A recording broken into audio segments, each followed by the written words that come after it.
Dear students, আমরা ইতিমধ্যেই ম্যাপিংয়ের part 1 অংশটি আলোচনা করেছি। যেটুকু অংশ বাকি ছিল অর্থাৎ কম্পোজিশন অফ ম্যাপিং এবং ইনভার্স অফ ম্যাপিং, এই দুটি নিয়ে আমরা আজকে আলোচনা করব। তাহলে প্রথমে আমরা যেটা করব সেটা হচ্ছে কম্পোজিশন অফ ম্যাপিংস। কম্পোজিশন অফ ম্যাপিংস বা বাংলা যেটা বলা হচ্ছে চিত্রণের সংযোজন। ধরি এফ এ টু বি এবং জি বি টু সি দুটি চিত্রণ, যেখানে অবশ্যই এটা তো সবসময় হচ্ছে যেখানে এবিসি হচ্ছে কি অশূন্য সেট বা নাল সেট। এবিসি হচ্ছে অশূন্য সেট বা নাল সেট। তাহলে দেখো আমরা এটাকে যদি ব্যাখ্যা করি, আমি একটু ছবি এঁকে সাহায্য বোঝাচ্ছি। এ বি আর সি তিনটে সেট আছে, এ বি এবং সি তিনটে সেট আছে। এতে ধরে নিলাম যে একটা যে কোনো এলিমেন্ট হচ্ছে এক্স, এবং এ থেকে বিতে কি আছে আমরা, তাহলে এখানে হচ্ছে এফ এক্স, তাহলে এটা হচ্ছে এফ এক্স, এফ বা এফ এক্সকে আমি সংক্ষেপে এফ, তাহলে এখানে এলিমেন্টটা কি হবে, এই এক্স এলিমেন্টটা এখানে হয়ে যাবে এফ অফ এক্স, এখানে এলিমেন্ট হয়ে যাবে এফ অফ এক্স, এবং এই এলিমেন্টটা আবার তাহলে জিতে হয়ে যাবে। দেখো এটা হচ্ছে জি, তাহলে জি অফ এফ অফ এক্স।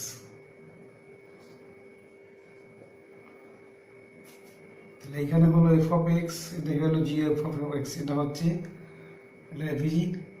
তাহলে এই অংশটাকে আমি পুরোটাকে একটা ম্যাপিং বলতে পারি, সেটা হচ্ছে জি কম্পোস্ট এফ। তাহলে এবার বলি আমি যে ধরে যে এক্স কোনো এ সেটে যে কোনো একটি উপাদান হচ্ছে এক্স, তাহলে সেটি বি সেটে কি হয়ে যাবে, বি সেটে হয়ে যাবে সেটি এফ এক্স, অর্থাৎ এক্স এর প্রতিবিম্ব এফ এক্সটা থাকছে বি সেটে, আবার এফ এক্স এর প্রতিবিম্বটা কি হবে g of F of x. তাহলে আলটিমেট কি পেলাম যে এ সেটের একটি পদ এক্স, সেটা সি সেটে গিয়ে জি অফ এফ অফ এক্স। তাহলে অতএব এফ এবং জি ম্যাপিং এর সংযোজনকে বা এফ এবং জি চিত্রণের সংযোজনকে সাধারণভাবে ডিকম্পোজড এফ অফ এক্স বা সংক্ষেপে ডিকম্পোজড এফ বা জিএফ দ্বারা লেখা হয় এবং সংজ্ঞায়িত করা হয় নিম্নলিখিত ভাবে। কি, G composite F of x equal to হচ্ছে জি of F of X for all x belonging A. এবং জি কম্পোস্ট এফটা কোথা থেকে কোথায় ডিফাইন্ড হলো, জি কম্পোস্ট এফটা হবে এ টু সি। এখানে তাহলে আমি এভাবে লিখে দিই, সুবিধা হবে যে নিম্নলিখিতভাবে G composite F A to C, যেখানে G composite F equal to G of F of X for all x belonging A. তাহলে আবার আমি বলছি, এ সেটে একটি এলিমেন্ট আছে এক্স, সে এক্স এর জন্য আমরা সিতে পাচ্ছি জি কম্পোস্ট এফ অফ এক্স বা জি অফ এফ অফ এক্স, এটাকে বলা হচ্ছে ম্যাপিং এর সংযোজন। এবং প্রতিটি এক্স এর জন্য আমরা পাবো, তাহলে সে করসপন্ডিং একটা সেট পাবো। তো এইটাই হচ্ছে এই দুটো ম্যাপিং জি এবং এফ এর হচ্ছে সংযোজন। সাধারণভাবে এটা হলো জি কম্পোস্ট এফ অফ এক্স। তো এবার F of g of x কি হবে, তাহলে এটা হলো আমাদের জি কম্পোজ এফ অফ এক্স। তাহলে এখান থেকে আমরা বলতে পারি, দেখো এভাবে বলতে পারি যে f compose g of x, এটা কিভাবে বলতে পারি, f of g of x. In general সাধারণভাবে f compose g not equal to g compose f. In general অর্থাৎ ম্যাপিং এর কম্পোজিশন কমিউটেটিভ নয়, কিন্তু কিছু কিছু ক্ষেত্রে সমান হয়ে যেতে পারে। তো আমরা দুটি উদাহরণ নেব যেখানে সমান নয় এবং দেখাবো যেখানে সমান। ধরি এফ আর টু আর এবং জি আর টু আর, অর্থাৎ রিয়েল নাম্বার থেকে রিয়েল নাম্বার, যেখানে এফ এক্স ইকুয়াল টু হচ্ছে এক্স প্লাস ওয়ান এবং জি এক্স ইকুয়াল টু হচ্ছে 2x। তাহলে কত হবে, কম্পোজ জি হবে কত, F of g of x, F of g of x equal to f of 2x equal to হয়ে গেল, দেখো এখানে 2x প্লাস 1। এবার জি কম্পোজ বের করি আমি, জি কম্পোজ কত হবে, g of F of x equal to G of x plus 1 equal to 2 into x plus 1 equal to 2x plus 2। তাহলে দেখতে পাচ্ছি আমরা এই দুটো সমান নয়, এক্ষেত্রে এই দুটো সমান নয়, তাহলে কি হবে, অতএব f compose g not equal two g compose f। এটাই জেনারেল, সাধারণভাবে এই কন্ডিশনটাই হোল্ড করে, কিন্তু বিশেষ বিশেষ ক্ষেত্রে সমান হয়ে যেতে পারে। সেই সমানটা কখন হবে সেটা আমি একটা এক্সাম্পলের মাধ্যমে দেখাচ্ছি। এটাকে ধরো আমি কি ধরলাম, যে ধরি f আর টু আর এবং g আর টু আর, যেখানে এফ এক্স ওয়ান ধরে নিলাম এক্স প্লাস ওয়ান এবং জি এক্স ওয়ান ধরে নিলাম এক্স প্লাস টু। তাহলে এফ কম্পোজ জি বের করি এবার আমি, f compose g of x equal to হচ্ছে f of g of x equal to কত হবে, f of x plus two. F of x plus two মানে কত, x plus two plus x plus one সমান হয়ে গেল x plus three. এবার জি compose বের করি, g compose f of x সমান হচ্ছে জি of F of x equal to G of F of x x plus one equal to, এখানে আবার বসাচ্ছি, তাহলে x plus one plus two equal to x plus three. দেখো এক্ষেত্রে কিন্তু কম্পোজিশনটা সমান হয়ে গেল, তাহলে এক্ষেত্রে কিন্তু F compose G equal to হয়ে গেল জি কম্পোজ এফ, অর্থাৎ এক্ষেত্রে কমিউটেটিভ হলো। কিন্তু সাধারণভাবে আমরা বলবো যে composition of mapping is not commutative in general, অর্থাৎ সাধারণভাবে এটা কমিউটেটিভ নয় বা বিনিময়যোগ্য নয়। বিশেষ ক্ষেত্রে সমান হতে পারে, যদি তোমাকে বলে যে একটা এক্সাম্পল দিয়ে দেখাও যে ক্ষেত্রে F compose G equal to g compose f, তাহলে তুমি এক্সাম্পলটা দেবে। আশা করছি বোঝা গেছে। তো এবার আমি কম্পোজিশন দিয়ে কিছু অঙ্ক করে নেব। এই হলো আমার কম্পোজিশন অফ ম্যাপিং এর সূত্র। আর যদি এটা হয়, এটা একটু বলে রাখি যে যদি বলা হয় F compose F, F compose F কত হবে, এফ অফ এক্স হবে। খুব সহজে এবার বের করতে পারবো আমরা। এবার আমি কিছু উদাহরণ তোমাদের বই থেকে করে দিই, তারপরে কিছু অঙ্ক আমি বই থেকে করে দিচ্ছি, তাহলে আশা করছি জিনিসটা আবার ক্লিয়ার হবে। তো এটার জন্য তোমাদের এসএনদের বইয়ে প্রশ্নমালা 2 এর বি, প্রশ্নমালা 2 এর বি এসএন দে, প্রশ্নমালা 2 এর বি ম্যাপিং এর যে অংশটা আছে এসএন দে বইয়ের অঙ্ক। দেখো প্রথমে একটা এমসিকিউ গুলো আমি আলোচনা করে নিচ্ছি আগে। বহু এফ আর টু আর বলা আছে, এফ আর টু আর কত বলা আছে, এফ এক্স সমান 3x মাইনাস 2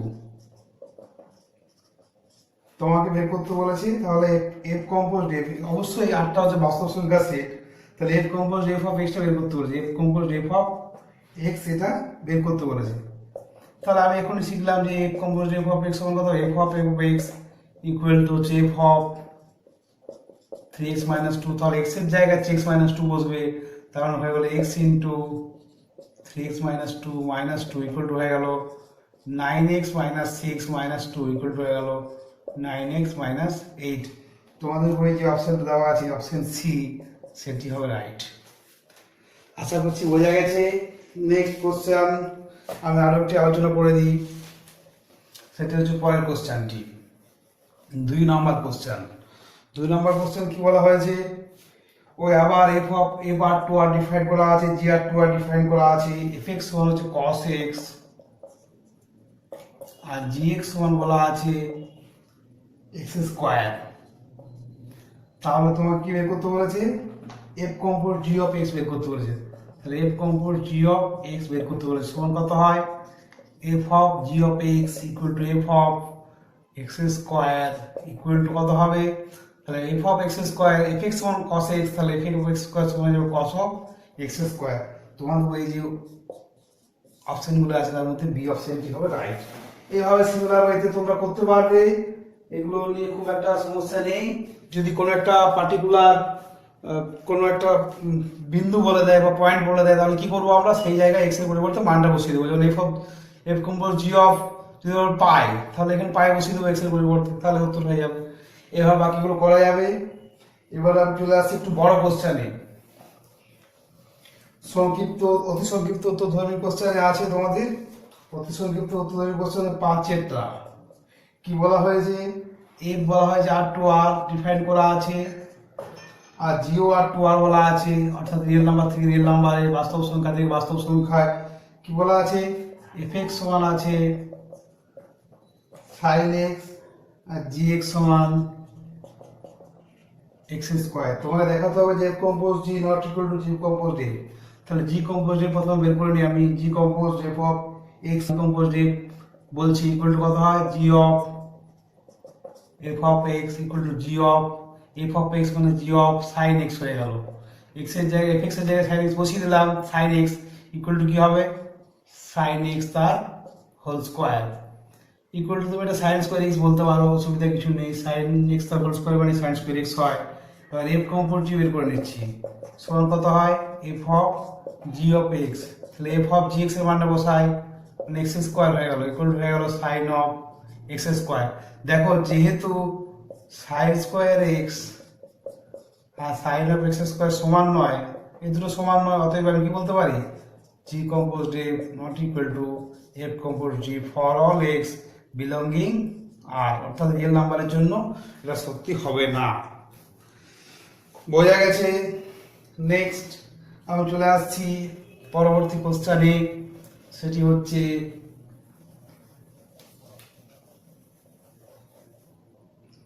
সেটি হচ্ছে 10-এর কোশ্চেন।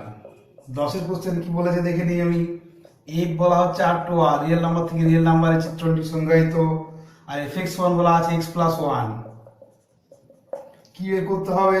আর জি কম্পোজ এফটা আমার বলা আছে, জি কম্পোজ এফটা কত বলা আছে?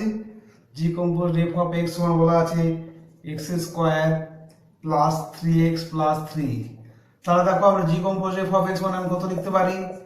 জি of F of x one হচ্ছে x square plus 3x plus 3। এবার এখানে মানটা বসিয়ে দেবো আমি। এফ এক্স সমান কত? X plus one. তো g of x plus one equal to পেয়ে যাচ্ছি x square plus 3x plus 3।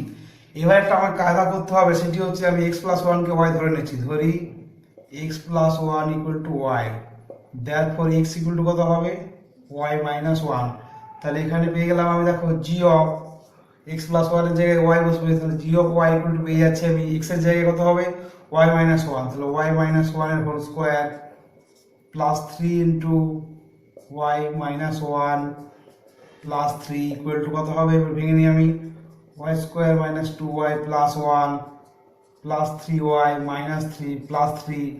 তাহলে এবার দেখো এখানে হয়ে যাচ্ছে এই যে ওয়াই স্কোয়ার মাইনাস 3 প্লাস 3 কেটে গেল, তাহলে ওয়াই স্কোয়ার হয়ে গেল প্লাস ওয়াই হয়ে গেল প্লাস ওয়ান হয়ে গেল, আর মাইনাস 3 প্লাস কেটে গেল, তাহলে জি ওয়াই পেয়ে গেলাম। অতএব আমি লিখে দেবো ওয়াই পরিবর্তে এক্স বসালে আমার রেজাল্ট চলে আসবে, জি এক্স হয়ে যাচ্ছে x square plus x plus one. তাহলে অতএব কি হবে? অতএব জি আর টু আর চিত্রণ, যেখানে আমি বলে দেবো g x equal to x square plus x plus one, এটাই হবে অ্যান্সার। আশা করছি তোমরা বুঝতে পেরেছো। নেক্সট আমি একটা বড় কোশ্চেন করে দিচ্ছি, সেটা হচ্ছে তোমাদের 7-এর কোশ্চেন। 7-এর কোশ্চেন আমি করে দিচ্ছি। এটা গেল অতি সংক্ষিপ্ত উত্তরধর্মী কোশ্চেন। আমরা সংক্ষিপ্ত উত্তরধর্মী কোশ্চেনে আমি করে দিচ্ছি 10-এর কোশ্চেনটি, সরি 7-এর কোশ্চেনটি। সংক্ষিপ্ত উত্তরদান কোশ্চেনের হাতে যে কোশ্চেনটি আছে আমি সেটি করে দিচ্ছি। কি বলা হয়েছে? F R to R f x one cos x, g R to R কি বলা হয়েছে? G x equal to two x plus one. আরেকটি বলা আছে সেটি হচ্ছে, আগে এটা বের করে নিয়ে আমি তারপর এই জিনিসটা পরে আসছি আমি। আরেকটা এইচও বলা আছে আর টু আর, এইচটা বলা আছে রিয়েল নাম্বার থেকে রিয়েল নাম্বার, যেখানে এইচটা কত আছে? এইচ এক্স ইকুয়াল টু বলা আছে x square x cube minus x minus six. তো আগে নির্ণয় করতে হবে আমাদের, সেটি হচ্ছে এইচ কম্পোজ জি কম্পোজ এর। জি কম্পোজ এর আগে বের করে নেবো। জি কম্পোজ বের করে দিচ্ছি, মানে হয় g of F of x. তাহলে জি অফ এফ অফ এক্স মানে কত? G of cos x. এবার এখানে জি অফ এক্স হয়ে গেল g of F of x cos x, তাহলে এক্স এর জায়গায় কস এক্স বসে যাবে, তাহলে হয়ে গেল two cos x plus one. এটা আমার জি কম্পোজ বেরিয়ে গেল। এবার আমার যেটি নির্ণয় করতে হবে সেটি হচ্ছে H composed G composed F. H composed G composed F সমান কত হবে? H of G composed F, তাহলে এইচ অফ এটা মানটা বসিয়ে দেবো আমি, two cos x plus one equal to X এর পরিবর্তে আমাকে এটা বসাতে হবে। তারপরে এটা আমি এখানে বসিয়ে দিচ্ছি, তো হবে two cos x plus one, x এর পরিবর্তে two cos of x plus one, তার whole cube minus two cos x plus one minus six. এবার এটাকে আমাকে একটু সিম্পলিফাই করে নিতে হবে। সিম্পলিফাই করতে গেলে কি করতে হয় দেখি। সিম্পলিফাই এ প্লাস বি এর হোল কিউব আকারে ভেঙে নিচ্ছি আমি, তাহলে এ কিউব 8 cos কিউব এক্স হয়ে গেল 8 cos কিউব এক্স এ কিউব প্লাস বি কিউব মানে 1 প্লাস 3 স্কোয়ার বি মানে 3 into 4 cos square x plus 3ab square 3 into 2 cos x into 1 plus হচ্ছে 1 minus 2 cos x minus 1 minus 6। এবার আমাদের দেখতে হবে কত কি আসছে, হিসাব করতে হবে, ক্যালকুলেশন আর কিছু না। তাহলে 8 cos কিউব এক্স হয়ে গেল 8 cos cube x plus 3 4 12 cos square x plus 6 cos x 3ab মানে 12 6 cos এক্স। আর 6 cos এক্স হবে না, কারণ 6 cos এক্স থেকে 2 cos এক্স চলে যাবে, একেবারে আমি ক্যালকুলেশনটা করে ফেলছি। তাহলে গেল প্লাস 4 cos এক্স। আর এবার আমার দেখতে হবে কতটা আসছে, সেটা হচ্ছে দেখো এখানে আমার আসছে 1 আর 2, আর 2 থেকে আমার মাইনাস যাবে কত? 2 থেকে এখানে হয়ে যাচ্ছে তোমার 1 হলো প্লাস, না এখানে একটা 1 বসবে না, এখানে আমি অলরেডি 1 বসিয়ে ফেলেছি। এখানে a cube plus b cube plus 3 square b plus 3ab square minus হচ্ছে এটাকে স্কোয়ার হলো মাইনাস হচ্ছে এটা মাইনাস হচ্ছে এটা। তাহলে আমার হিসেব করলে এবার এখানে 8 cos কিউব এক্স চলে গেল 12 cos স্কোয়ার এক্স হয়ে গেল 6 cos স্কোয়ার এক্স আসছে, তার থেকে 2 cos এক্স চলে গেল মানে 4 cos এক্স হলো।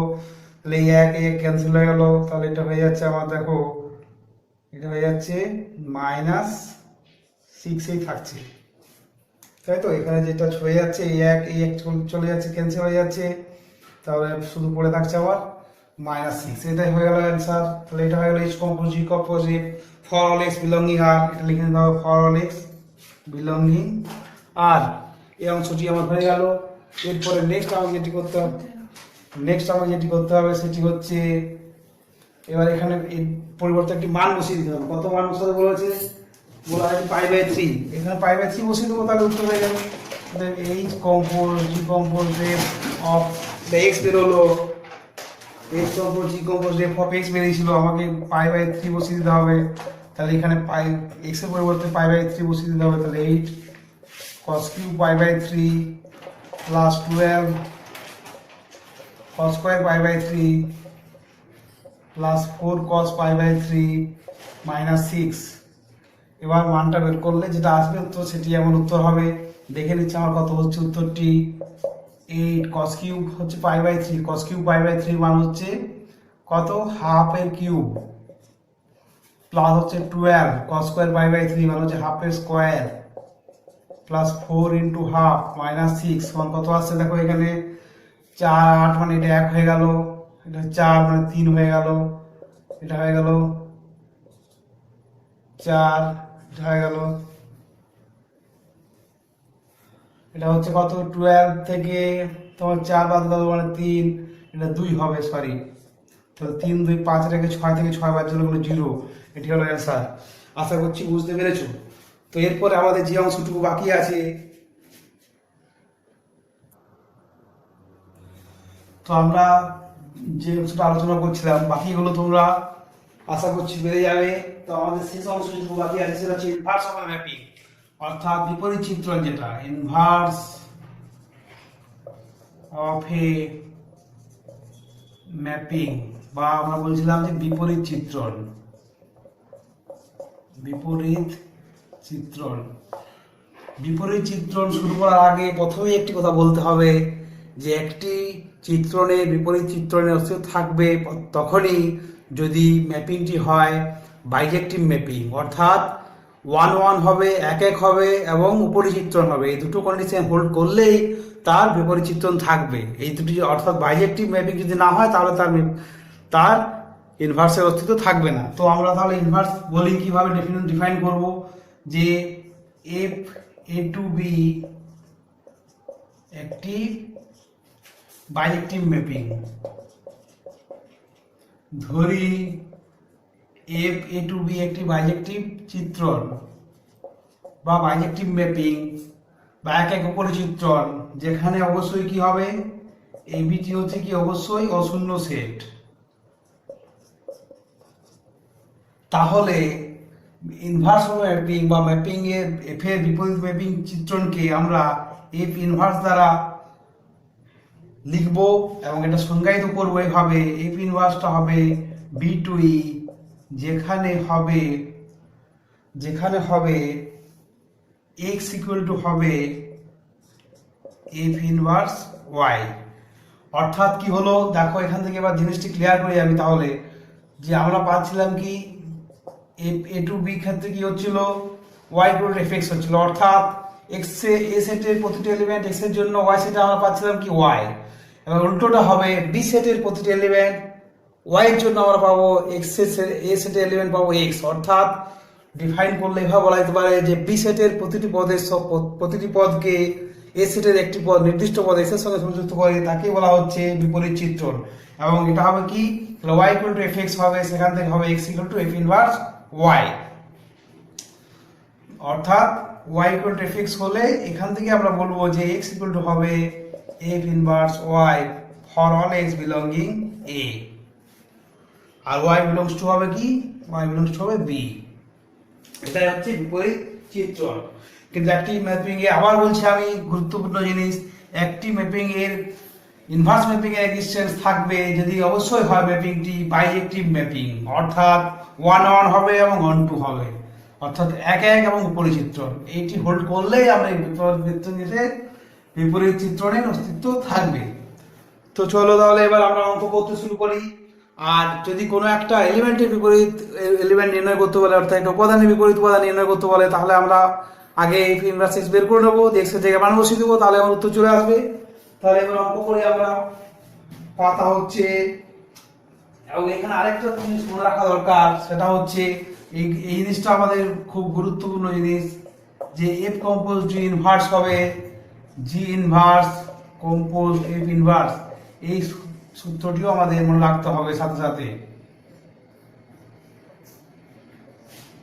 আবার বলছি আমি, কি হবে F compose G inverse equal to G inverse compose F inverse, এই সূত্রটিও আমাকে অনেক জায়গায় কাজে লাগাতে হবে অঙ্ক করার সময়।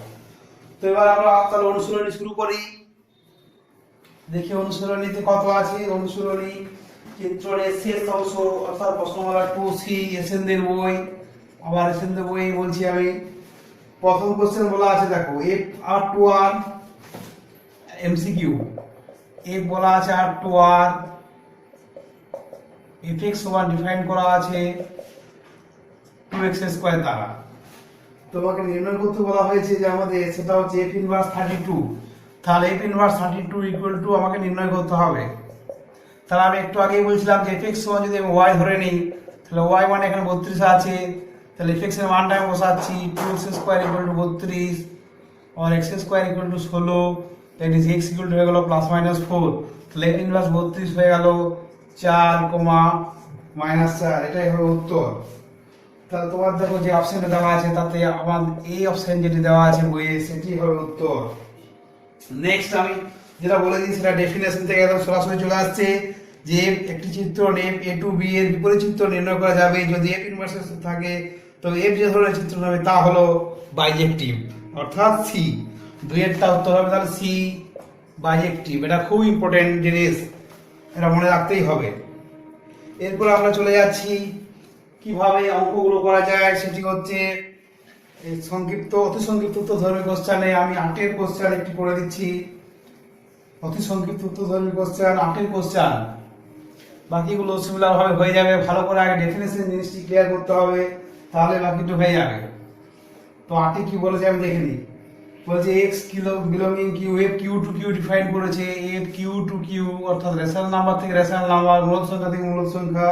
কি বলা হয়েছে এফ এক্স সমান হচ্ছে 4x মাইনাস 5 দ্বারা সংজ্ঞাত। তোমাকে দেখাতে হবে যে এফ এর বিপরীত চিত্রণের অস্তিত্ব আছে, তারপরে এফ ইনভার্স নির্ণয় করতে হবে।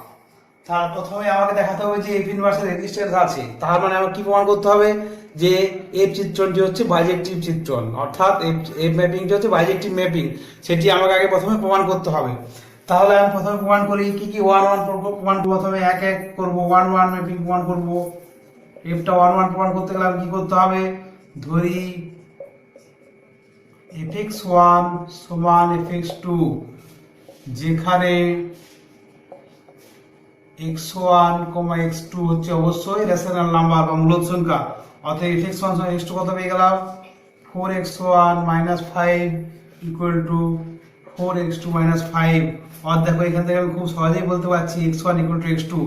দেওয়ার আমি কি পেলাম fx1 সমান fx2, এটা ইমপ্লাই করছে x1 equal to x2 for all x1 x2 belonging q বা রেশনাল নাম্বার। অতএব কি বলবো, অতএব f is 1 1 বা f হচ্ছে এক এক চিত্রণ। তাহলে f প্রথমে প্রমাণ করে ফেললাম যে f হচ্ছে এক এক চিত্রণ বা f হচ্ছে 1 1 ম্যাপিং। এরপর নেক্সট আমি প্রমাণ করব যে f টা হচ্ছে অন টু ম্যাপিং। তাহলে 1 1 প্রমাণ হয়ে গেছে। নেক্সট আমি আসছি অন টু বা অপরিচিত্রণ যেটা বলছিলাম।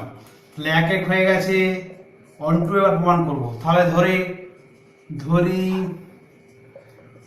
y equal to fx equal to 4x minus 5। therefore আমি কি পাচ্ছি এখান থেকে দেখো x1 একবারে আমি করে দিতে পারি y plus 4/5 y plus 5/4। এটা দেখো অবশ্যই এটাও একটা রেশনাল নাম্বার হবে অবশ্যই। তাহলে কি পাচ্ছি আমি, প্রতিটি উপাদান y এর জন্য অর্থাৎ উপ অঞ্চল q এর অন্তর্গত প্রতিটি পদ y এর জন্য আমরা অঞ্চল কিউতে একটি করে উপাদান খুঁজে পাচ্ছি y প্লাস 5/4, যেখানে f of x equal to f of y plus 5/4 equal to 4 into y plus 5/4 minus 5, এটা ব্র্যাকেট দাও তাহলে সুবিধা হবে, ইকুয়াল টু কত হয়ে যাচ্ছে y plus 5 minus 5 equal to y। therefore fx অর্থাৎ প্রতিটি উপাদানের জন্য আমরা একটি করে প্রাকবিম্ব খুঁজে পাচ্ছি। অতএব কি বলতে পারি, অতএব এফ চিত্রণটি অন টু বা অপরিচিত্রণ। তাহলে যেহেতু এফটি হচ্ছে ইনটু এবং অন টু, অতএব এফ একটি বাইজেক্টিভ চিত্রণ লিখতে পারবো। এফ একটি এক এক উপরিচিত্রণ, বা ইংরেজিতে লিখলে লিখবো আমরা বাইজেক্টিভ ম্যাপিং। তাহলে আমার প্রমাণ হয়ে গেল। এবার এফটা আমার প্রমাণ হয়ে গেল কি যে বাইজেক্টিভ ম্যাপিং। আর এফটা যখনই আমার বাইজেক্টিভ ম্যাপিং প্রমাণ হয়ে গেছে তখনই আমি বলতে পারি এক্সটা যেটা বের করে রেখেছিলাম ওটাই হবে এফ ইনভার্স ওয়াই। অতএব এফ কি, যেহেতু লিখবো এবার লিখবো যে যেহেতু এফ একটি বাইজেক্টিভ ম্যাপিং, অতএব এফ ইনভার্সের অস্তিত্ব আছে। আর আমি এখনই বলছিলাম যে y ইকুয়াল টু fx, তাহলে y ইকুয়াল টু fx আমি বের করেছিলাম কত 4x মাইনাস 5। অতএব কত হয়েছিল আমার এখান থেকে x ইকুয়াল টু হয়েছিল y plus 5/4। Therefore f inverse সমান কত হবে x equal to y equal to fx হলে x ইকুয়াল টু হবে f inverse y, x equal to হয় f ইনভার্স y। তাহলে f ইনভার্স y সমান কত হবে, বিপরীত চিত্রটা আমি পেয়ে গেছি y প্লাস 5/4। অতএব আমি বলবো যে f ইনভার্স এটাও ডিফাইন্ড হবে ফ্রম q টু q, যেখানে f inverse x equal to হয়ে যাবে x প্লাস 5/4। এটি হলো অ্যান্সার। আশা করছি বোঝা গেছে। এরপরে আমি আরেকটি জিনিস আমাদের আছে, সেটি হচ্ছে শেষ অংশ, যেটি হচ্ছে এটা আমি একটু হিন্ট দিয়ে দিচ্ছি, আশা করছি প্রত্যেকে পেরে যাবে। সেটা হচ্ছে সংক্ষিপ্ত তথ্যধর্মী কোশ্চেনের 5-এর কোশ্চেন। কি বলা হয়েছে আমি একবার দেখিনি। বলা হয়েছে f q টু q আর g q টু q, এটা হচ্ছে সংক্ষিপ্ত তথ্যধর্মী কোশ্চেনের 5-এর কোশ্চেন। এফটা বলা আছে q টু q, অর্থাৎ আবার সেই মূলদ সংখ্যা থেকে মূলদ সংখ্যা, আর fx সমান হচ্ছে 3x। আর gটা বলা আছে q টু q, অর্থাৎ রেশনাল নাম্বার থেকে রেশনাল নাম্বার। কি বলা আছে gx equal to x plus 3। তো আমাকে দেখাতে হবে যে জি উভয়ের বিপরীত অস্তিত্ব ধরে নিয়ে আমাকে করতে হবে যে জি কম্পোজ f ইনভার্স সমান f inverse compose g inverse. তাহলে আমি প্রথমে এখান থেকে আমি জি কম্পোজ টা বের করে ফেলি। জি কম্পোজ f সমান কত হবে g of f of x, মানে একবারে করতে পারি g of f of x সমান g of 3x equal to হবে কত, এইটা জায়গায় 3x বসবে, তাহলে বসে যাচ্ছে 3x মানে 3x প্লাস 3। এটা হয়ে গেল জি কম্পোজ f। তাহলে এবার আমি জি কম্পোজ f ইনভার্সটা বের করে ফেলি।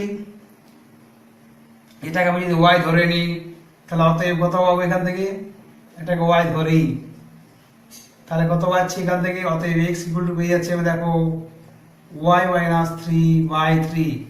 তাহলে x আবার আমি বলছিলাম যে y ইকুয়াল টু fx হলে x ইকুয়াল টু হবে f ইনভার্স y, অতএব হয়ে গেল আমার দেখো জি compose f of inverse equal to হয়ে গেল y মাইনাস 3/3, এটা y হবে। অতএব জি কম্পোজ f ইনভার্স কত হবে, x ইকুয়াল টু হয়ে যাবে x minus 3/3 for all x belonging q।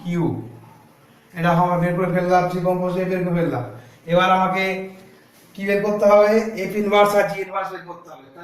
তাহলে এটা আমার বের করা থাকলো x মাইনাস 3/3।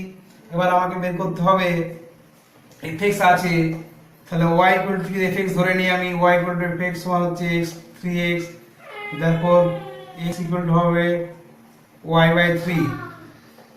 দেয়ারফর হয়ে যাচ্ছে দেখো f inverse y equal to পেয়ে যাচ্ছে আমি y/3, therefore f inverse x equal to পেয়ে যাব x/3। এটা পেয়ে গেলাম। সিমিলার ভাবে আবার আমি gx টা বের করতে হবে, তাহলে y equal to gx equal to হচ্ছে x plus 3, therefore x equal to বের করব আমি y মাইনাস 3, দেয়ারফর আমি কত পেয়ে যাব, এটা হচ্ছে g ইনভার্স। তো g inverse y equal to পাচ্ছি y minus 3, therefore g inverse x equal to পেয়ে যাব x মাইনাস 3। তাহলে f ইনভার্স x বের করে ফেলেছি, g ইনভার্স x বের করে ফেলেছি, g ইনভার্স x বের করে ফেলেছি। এবার আমাকে আরেকটা জিনিসও বের করতে হবে সাথে সাথে, সেটি কি, সেটি হচ্ছে g inverse f inverse compose g inverse, এটা আমাকে বের করতে হবে। এটা বের করে নিই আমি, তাহলে বেরিয়ে যাবে আমার অঙ্ক হয়ে যাবে f inverse compose g inverse x, এটা হয়ে যাবে কত f inverse g inverse x, মানটা বসাই f inverse g inverse x এর মানটা বসিয়ে দিচ্ছি x মাইনাস 3। এবার f ইনভার্স x সমান x/3 বের করা আছে, তাহলে কত হচ্ছে x মাইনাস 3/3। তাহলে দেখো আমার যেটি বেরিয়েছে দুটোই সমান হয়েছে, এটা হবে কি for all x belonging q। অতএব আমার যেটা রিকোয়ার্ড রেজাল্ট সেটি চলে এসেছে। অতএব আমি বলতে পারি যে g composed f inverse equal হচ্ছে f inverse composed g inverse, দুটোই সেম এসেছে। এটাই আমাকে প্রমাণ করতে বলেছে ফর, আমি প্রমাণ তো লিখে দিচ্ছি প্রুভ বলে। আশা করছি বুঝতে পেরেছো। এরপরেও যদি কোনো সমস্যা থাকে কমেন্ট সেকশনে জানাবে, আমি তোমাদের উত্তর দেওয়ার চেষ্টা করব। প্রত্যেকে ভালো থাকবে, ধন্যবাদ।